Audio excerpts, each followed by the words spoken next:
Si je te parlais d'une secte marginale qui milite pour l'extinction d'Israël, qui participe à des conférences de négation de la Shoah et qui traîne avec des groupes terroristes, tu penserais sûrement à des islamistes radicaux ou à des suprémacistes blancs, pas vrai? T'imaginerais probablement pas des juifs haredim.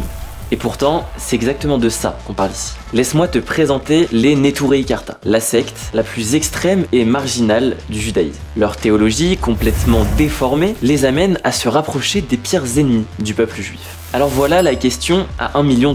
Pourquoi un juif, surtout un juif religieux, s'opposerait-il à l'autodétermination de son propre peuple? Mettrait-il sa sécurité en danger et s'allierait-il avec des antisémites contre sa propre communauté? Les désaccords entre juifs, c'est pas nouveau. Comme on dit, 2 juifs, 3 opinions. Cela dit, la plupart des juifs s'accordent pour dire que les idées des Neturei Karta dépassent les bornes. Te méprends pas, même les juifs les plus farouchement antisionistes refusent les tactiques subversives des Neturei Karta. Attends une seconde, des juifs ultra religieux antisionistes, ça sonne un peu comme un oxymore, non? Parce que si tu connais un peu le judaïsme, tu sais que l'espoir de retourner à Sion est gravé dans l'ADN culturel et spirituel du peuple juif. Pourtant, pour certains juifs, il y a une distinction claire entre le Sion des prières et le sionisme politique des fondateurs d'Israël. Et c'est ce décalage entre la liturgie et la réalité politique qui alimente l'activisme des Neturei Karta. Je t'explique. Les premiers leaders sionistes étaient majoritairement laïcs et préoccupés par les réalités pratiques, bâtir un État, un foyer pour les juifs du monde entier. Pour eux, la libération spirituelle passait par une libération physique. Mais les juifs religieux se heurtaient à des questions théologiques. Construire un État juif, était-ce vraiment légitime? Beaucoup de religieux y voyaient une valeur spirituelle profonde, mais d'autres n'étaient pas du tout d'accord. Pour les sionistes religieux, la création d'Israël est le premier pas miraculeux vers l'ère messianique. Mais pour les antisionistes religieux, comme les Neturei Karta, c'est une hérésie. Pour eux, seul le Messie peut reconstruire la patrie juive. Ils disent « Nous sommes en exil par décret divin, et nous ne pouvons en sortir que par une rédemption divine. » En gros, pour les Neturei Karta, les sionistes ont usurpé le rôle de Dieu, en construisant un État laïque, plutôt qu'une théocratie basée sur la Torah. Selon eux, Israël incarne un pseudo-judaïsme qui a remplacé une compréhension divine de l'identité juive. Donc le désaccord entre juifs sionistes et antisionistes, ce n'est pas juste politique, c'est profondément religieux. Là où les sionistes pensent qu'Israël est une bénédiction pour les juifs, les antisionistes pensent tout l'inverse. Ce désaccord tire ses racines d'une discussion talmudique obscure sur 3 serments qui régissent les relations entre les juifs et Dieu. Si tu enfreins ces serments, tu romps ton contrat divin. Et ces serments, c'est quoi? Une fois en exil, les juifs n'ont pas le droit de retourner en masse en Terre Sainte.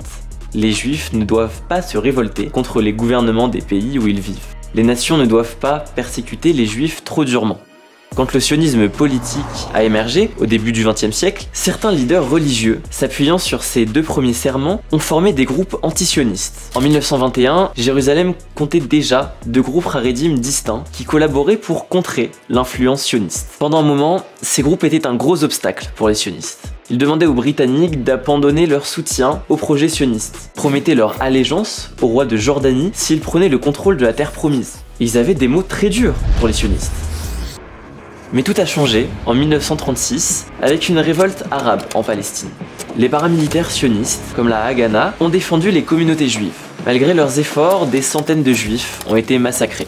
Alors, un débat a éclaté chez les antisionistes. Fallait-il coopérer avec les sionistes pour protéger les juifs? Pour un petit groupe de radicaux, la réponse était claire. Non. Ces dur à cuire se sont séparés du mouvement principal en 1938 pour former leur propre groupe, les Neturei Karta. En gros, les gardiens de la ville, en araméen. Les Neturei Karta ont tenu leur ligne antisioniste pendant la révolte arabe, pendant la Seconde Guerre mondiale et même après la Shoah. Là où beaucoup ont vu dans la Shoah une raison de soutenir un État juif, les Neturei Karta ont vu un châtiment divin pour le sionisme. Selon eux, les juifs avaient violé les 2 premiers sermons. Ils avaient immigré en masse et s'étaient rebellés contre les Britanniques. Dieu, donc, n'était plus lié par le 3e sermon, celui de protéger les juifs. C'est une vision rigide et extrême du monde, et même d'autres antisionistes religieux la trouvent problématique. Pourtant, les Neturei Karta restent fidèles à cette idée. En 1948, après la déclaration d'indépendance d'Israël et la guerre qui a suivi, le ministre des Affaires étrangères des Neturei Karta, Leib Weifisch, a tenté de demander des armes à la Ligue arabe pour lutter contre les sionistes. Les Jordaniens l'ont arrêté et livré à Israël. Mais ce précédent a ouvert la voie à d'autres alliances avec les ennemis d'Israël. Dans les années 1980, Moshe Hirsch, successeur de Weizfich, s'est rapproché de Yasser Arafat, leader de l'OLP. À l'époque, l'OLP était responsable d'attentats meurtriers contre les civils juifs. Mais Hirsch voyait dans ces rencontres une opportunité. Elle faisait parler des Neturei Karta et renforçait l'idée que les juifs pouvaient vivre sous domination arabe, sans besoin d'un État souverain. La même logique tordue explique leur lien avec l'Iran, le Hezbollah et le Hamas. Et c'est là que les Neturei Karta deviennent toxiques. Leur apparence ultra-orthodoxe donne l'illusion qu'ils représentent les juifs, alors qu'ils sont rejetés par l'ensemble de la communauté. Ils sont utilisés comme caution par des ennemis antisémites, qui peuvent ainsi dire « je suis antisioniste, pas antisémite ».